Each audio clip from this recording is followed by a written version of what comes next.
কি শুরু করলেন, কি বলবেন? হ্যাঁ, ভোট তো আমাদের কাছে একটা উৎসবের মতো, গণতন্ত্রের উৎসব। আমরা সবাই একসঙ্গে, আমার এত সহকর্মীরা সবাই আছে, এটা আমরা হই হই করে আনন্দের সঙ্গে উৎসবের মতো করে প্রত্যেকবার ভোট পালন করা হয়।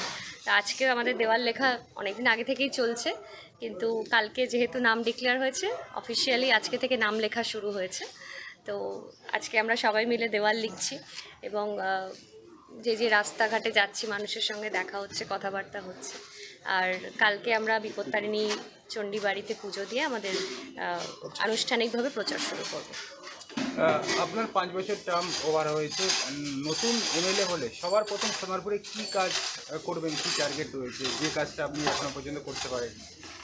গত 5 বছরে আমি আমার যেটা সব থেকে বেশি ইচ্ছে ছিল করার, একটা ভালো হসপিটাল, সেটা আমি করতে পেরেছি। সেই কাজ শুরু হয়েছে। আমাদের মানবিক মুখ্যমন্ত্রী তিনি প্রায় 46 কোটি টাকা দিয়েছেন আমাদের সুভাষগ্রাম গ্রামীণ হসপিটালকে স্টেট জেনারেল হসপিটাল করার জন্য।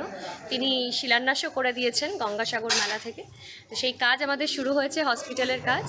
আগামী 5 বছরেও এরকম নতুন ধরনের কিছু ভাবনা চিন্তা, যাতে সার্বিকভাবে মানুষের ভালো হয়, মানে মানুষের উপকার হয়, এরকম কিছু চিন্তাভাবনা নিশ্চয়ই নতুনভাবে করব। কিন্তু এই মুহূর্তে দাঁড়িয়ে আমাদের একটাই লক্ষ্য, যে কত বেশি মার্জিনে আমরা এই বিধানসভা জিতে দলকে আমরা এই বিধানসভা উপহার দিতে পারবো।